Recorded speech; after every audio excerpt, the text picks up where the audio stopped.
जय हिंद दोस्तों, रक्षित खन्ना के चैनल में आपका स्वागत है। दोस्तों, आज के इस वीडियो में मैं आपको 3 महत्वपूर्ण जानकारियां दूंगा, जैसा कि आप थंबनेल में देख रहे हैं। सबसे पहली जानकारी है खुशखबरी, पेंशन बढ़ोतरी लागू, पीपीओ निकलने शुरू, पेंशन रिवीजन के पीपीओ जारी, बढ़ोतरी लागू। पेंशन बढ़ोतरी के पीपीओ क्या सभी को मिलेंगे? जी हाँ दोस्तों, कई बार आप सुनते होंगे कि पीसीडी स्पर्श पीपीओ रिवाइज करके दे रहा है पेंशनर्स को या फिर फैमिली पेंशनर्स को, और पेंशन भी बढ़ रही है पेंशनर की या फिर फैमिली पेंशनर की। अब दोस्तों, पीसीडी स्पर्श कब आपको पीपीओ रिवाइज करके देता है और क्यों देता है, इसके कुछ कारण है। पूरी जानकारी मैं आपको आगे समझाऊंगा। फिर अगली जानकारी है सर्कुलर जारी, नए नियम 1 जुलाई से लागू। जी हाँ दोस्तों, एक सर्कुलर निकाला गया है जो काफी महत्वपूर्ण है सभी के लिए, और इसके नियम 1 जुलाई 2025 से लागू हो जाएंगे, जो ये सर्कुलर आया है। अगली जानकारी मैं आपको नए सर्कुलर के बारे में दूंगा। फिर दोस्तों, एक और मैं आपको जानकारी दूंगा, आर्मी हेडक्वार्टर का एक महत्वपूर्ण लेटर जारी, पूर्व सैनिकों के लिए एक महत्वपूर्ण लेटर निकाला गया है, ये मैं आपको आगे समझाऊंगा। तो दोस्तों, बस यही 3 जानकारी है जो मैं आपको देने वाला हूं, इसलिए इस वीडियो को आप शुरू से लेकर आखिरी तक देखेगा। एक छोटी सी अपील मैं आपसे कर रहा हूं, अगर आप मेरा वीडियो देखते हैं तो चैनल को आप जरूर सब्सक्राइब करें। लगभग 34% ऐसे पेंशनर्स हैं जिन्होंने चैनल को सब्सक्राइब नहीं किया। अगर आप मेरी जानकारी तुरंत पाना चाहते हैं तो चैनल को आप जरूर सब्सक्राइब कर लीजिए, ताकि एक भी जानकारी से आप वंचित ना रह जाएं। चैनल का नाम है रक्षित खन्ना। चलते हैं दोस्तों पहली जानकारी की तरफ। खुशखबरी, पेंशन बढ़ोतरी लागू, नए पीपीओ निकलने शुरू, पीसीडीए स्पर्श से क्या सभी के नए पीपीओ बन रहे हैं? दोस्तों, कई बार आप सुनते होंगे कि पीसीडी स्पर्श रिवाइज पीपीओ इशू करके दे रहा है पेंशनर को, फैमिली पेंशनर को।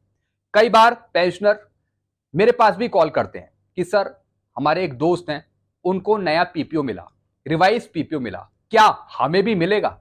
एक चीज मैं आपको समझा दूं, स्पर्श पीसीडीए हर एक को रिवाइज पीपीओ नहीं देता, हर एक को नहीं मिलते। अब उसके कुछ कारण हैं जो मैं आपको समझाना चाहूंगा।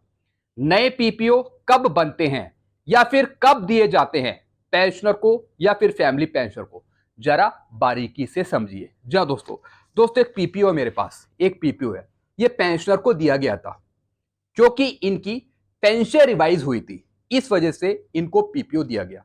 अब कई पेंशनर कहते हैं कि हमारे फ्रेंड को पीपीओ दिया, नया पीपीओ, क्या हमें भी मिलेगा? नहीं मिलेगा। अब क्या कारण है उसके, जरा सही से समझ लीजिए।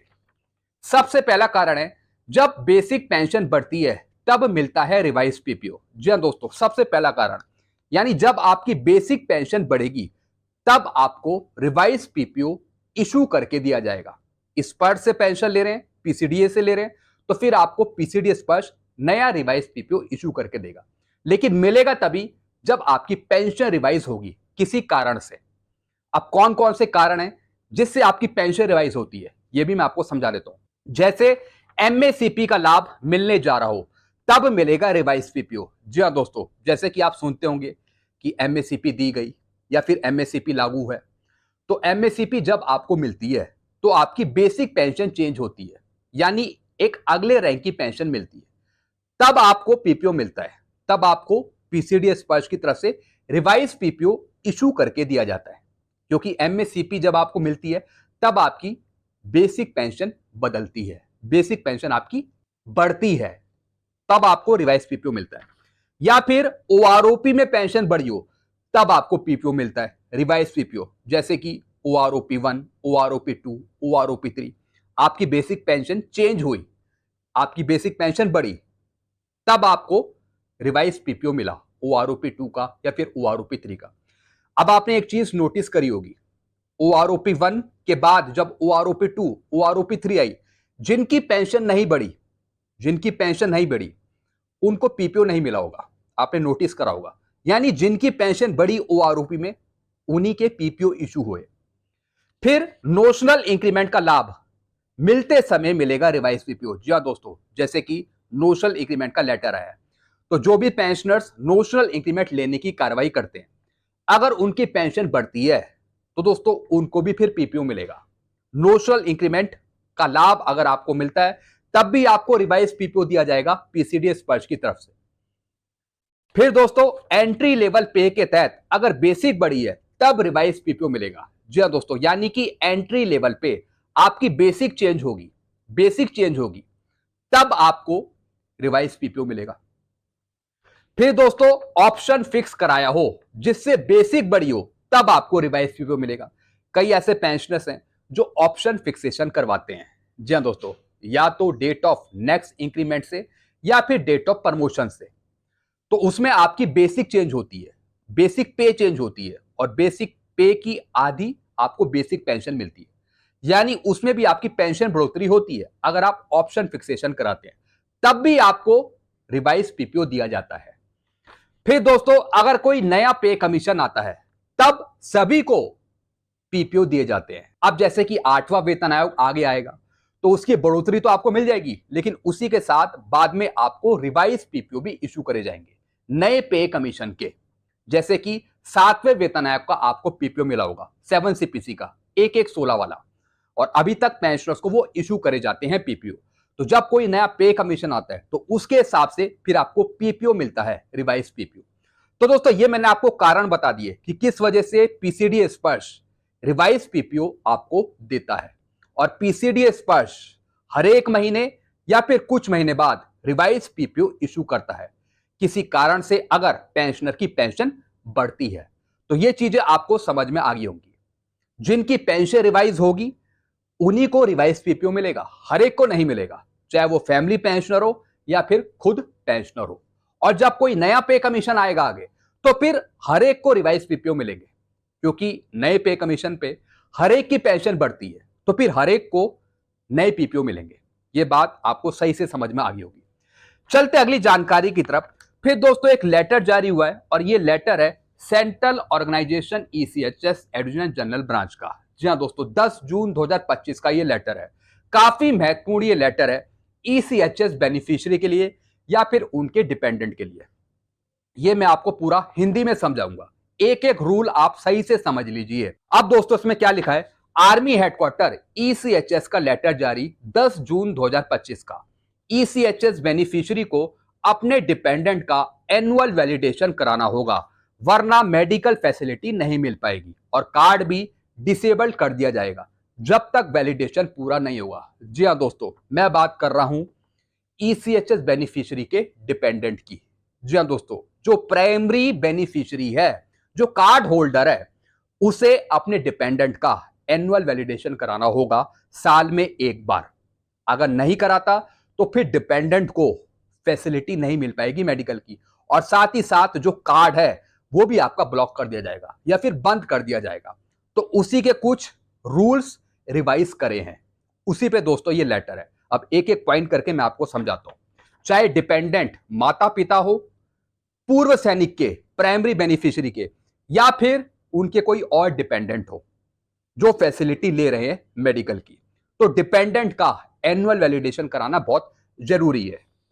अब सबसे पहला पॉइंट है, एलिजिबिलिटी डॉक्यूमेंट जमा करने होंगे ईसीएचएस प्राइमरी बेनिफिशियरी को अपने डिपेंडेंट के। जी हाँ दोस्तों, जो प्राइमरी होल्डर है, जो खुद पूर्व सैनिक है, उनको अपने डिपेंडेंट के डॉक्यूमेंट जमा करने होंगे ताकि फिर वो आगे चलकर मेडिकल फैसिलिटी ले सके। ऑनलाइन जमा कर सकते हैं डॉक्यूमेंट पॉलीक्लिनिक की सहायता से। जी हाँ दोस्तों, ऑनलाइन ये फैसिलिटी दे रखी है, ऑनलाइन जाकर आप डॉक्यूमेंट अपलोड कर सकते हैं मोबाइल ऐप या फिर ऑनलाइन पोर्टल के जरिए। जी हाँ दोस्तों, मोबाइल एप्लीकेशन के थ्रू या फिर ऑनलाइन पोर्टल के जरिए आप अपने डिपेंडेंट के डॉक्यूमेंट जमा कर सकते हैं। और वेरीफाई करेगा कौन? पॉलीक्लिनिक, ओआईसी पॉलीक्लिनिक वेरीफाई करेगा डॉक्यूमेंट, या फिर आप डायरेक्टली पॉलीक्लिनिक भी जा सकते हैं। फिर दोस्तों अगला पॉइंट है, अगर पैन कार्ड है डिपेंडेंट का तो फॉर्म 26AS चाहिए 2 वित्तीय वर्ष का अपलोड करने के लिए। जी हाँ दोस्तों, इसके लिए पैन कार्ड भी जरूरी है।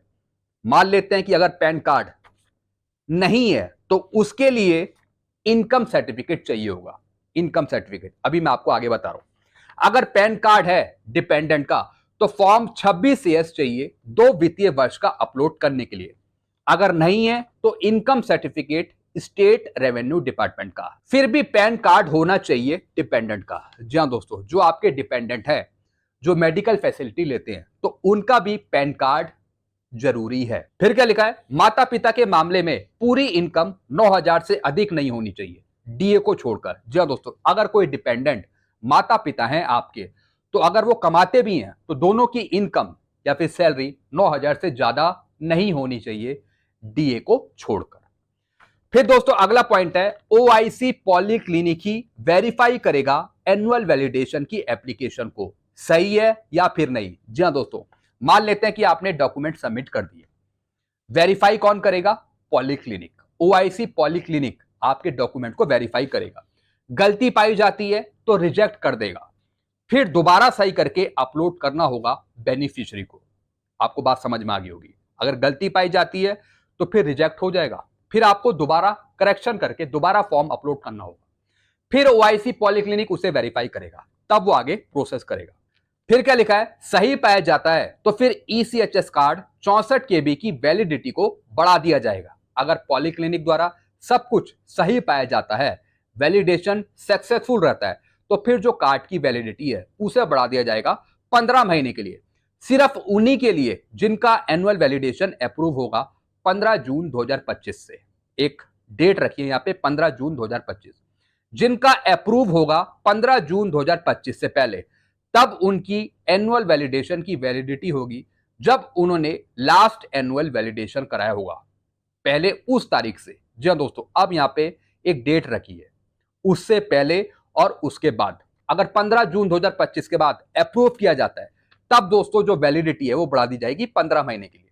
लेकिन अगर 15 जून 2025 से पहले, अगर 15 जून 2025 से पहले अप्रूव किया जाता है, तब दोस्तों उस एनुअल वैलिडेशन की जो वैलिडिटी होगी वो होगी लास्ट एनुअल वैलिडेशन की डेट से। एनुअल वैलिडेशन की वैलिडिटी 12 महीने से बढ़ाकर 15 महीने तक कर दी गई है, 15 जून 2025 से, या फिर जो अभी आगे तारीख आएगी 15 जून 2025 की। वैलिडिटी भी यहां पे 12 महीने की जगह 15 महीने करी है। तो दोस्तों ये मैंने आपको कुछ जानकारी दी ईसीएचएस से जुड़ी। आप मेरे से लेटर ले सकते हैं। अभी का ये लेटर है 10 जून का। चलते हैं दोस्तों अगली जानकारी की तरफ। आ गया सर्कुलर नंबर 8 भारत सरकार का, नए नियम लागू तत्काल स्कीम के। जी हाँ दोस्तों, एक सर्कुलर निकाला गया है और यह सर्कुलर है भारत सरकार मिनिस्ट्री ऑफ रेलवे का, रेलवे बोर्ड के जरिए यह लेटर निकाला गया है 10 जून 2025 को। यानी जो आप पहले तत्काल टिकट कराते थे, उसकी स्कीम में कुछ बदलाव करे गए हैं, कुछ बदलाव हुए हैं तत्काल टिकट के नियमों के। अब क्या क्या चीज दोस्तों इसमें चेंज करी है? 1 जुलाई 2025 से तत्काल टिकट आधार प्रमाणित यूजर्स द्वारा आईआरसीटीसी की वेबसाइट या फिर ऐप के माध्यम से बुक किए जा सकेंगे। जी हाँ दोस्तों, कुछ रूल्स चेंज करें हैं जो अप्लाई होंगे 1 जुलाई 2025 से। यानी जो आप तत्काल टिकट कराते थे, अब वो आधार प्रमाणित हो गया है। जी हाँ दोस्तों, फोन पर ओटीपी आएगा, वेरीफाई होगा, तब आपका टिकट बुक होगा। फिर क्या लिखा है, 15 जुलाई 2025 से तत्काल बुकिंग के लिए आधार आधारित प्रमाणीकरण कंपलसरी कर दिया जाएगा। जी हाँ दोस्तों, 15 जुलाई 2025 से ओटीपी वेरिफिकेशन जब होगा, वैलिडेशन होगा, तभी तत्काल टिकट बुक होगा। तत्काल टिकट भारतीय रेलवे के कंप्यूटरकृत पीआरएस काउंटर एजेंटों के माध्यम से बुकिंग तभी होगी जब सिस्टम द्वारा भेजे गए ओटीपी का प्रमाणीकरण होगा। जी हाँ दोस्तों, ये नियम लागू होंगे एजेंट्स पे। जी हाँ दोस्तों, जो एजेंट्स आपके टिकट बुक करते हैं वो तभी कर पाएंगे जब वो ओटीपी को सत्यापित करेंगे जो आपके फोन पर आएगा। और दोस्तों इसे भी 15 जुलाई 2025 से लागू किया जाएगा। तत्काल टिकट तभी एजेंट बुक कर पाएंगे आपका जब वो ओटीपी वैलिडेशन करेंगे जो आपके फोन पर आएगा। फिर क्या लिखा है दोस्तों, भारतीय रेलवे के अधिकृत टिकट एजेंटों को एसी तथा नॉन एसी क्लास के लिए तत्काल बुकिंग खुलने के पहले 30 मिनट के दौरान टिकट बुक करने की अनुमति नहीं दी जाएगी। जी हाँ दोस्तों, यानी जो एजेंट थे जो आपका तुरंत टिकट बुक कर पाते थे तत्काल का, चाहे वो एसी कोच का हो या फिर नॉन एसी कोच का हो, लेकिन दोस्तों अब से 30 मिनट के दौरान टिकट बुक करने की अनुमति नहीं दी जाएगी। अब बुकिंग खुलने से पहले 30 मिनट के दौरान अब वो टिकट बुक नहीं कर पाएंगे। मतलब एसी क्लास के लिए 10 बजे से 10:30 बजे तक, या फिर नॉन एसी क्लास के लिए 11 बजे से 11:30 बजे तक तत्काल टिकट करने की अनुमति नहीं दी जाएगी। जी हाँ दोस्तों, तो दोस्तों जो एजेंट थे उनके लिए थोड़ी परेशानी खड़ी हो गई है, जो पहले तुरंत टिकट बुक कर पाते थे।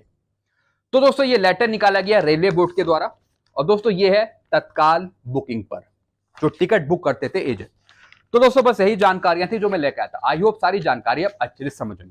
आपको और कुछ पूछना हो तो आप नीचे कमेंट कर सकते हैं। ऐसी जानकारी अक्सर आपको मिलती रहती है इस चैनल के माध्यम से। Thank you so much.